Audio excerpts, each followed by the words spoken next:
A lot has been going on. A lot has been flying on the internet ever since I posted my vehicle. I haven't rested, and I do not know why. I had wanted to keep quiet because, of course, a clear conscience fears no accusation. But things kept coming up and up as if I have done something wrong. So I am here to clear the air. I don't know this man you people speak of. I don't know him. I have never met him in my entire life. I swear with my life, I swear with everything I hold sacred.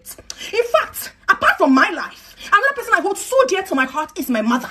I swear with my mother's life.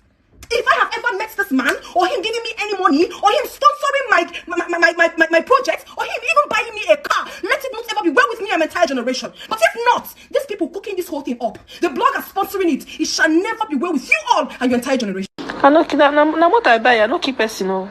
Now what do I buy? I bought what I love. I love Land Cruiser Prado. I bought it with my money. Yes.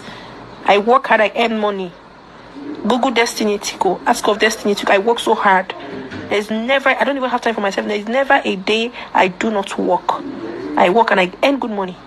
So I love a car, I bought it. It's nobody's business. But it's fine. Business. But it's fine. It's fine. Just to leave an innocent man alone, someone I've never met, tagging to a beautiful family. I'll show you maybe after. When I tell you maybe after, you name is there for me, you don't know nonsense. You guys you don't even know how you guys are helping my life. Oh yeah, keep spreading for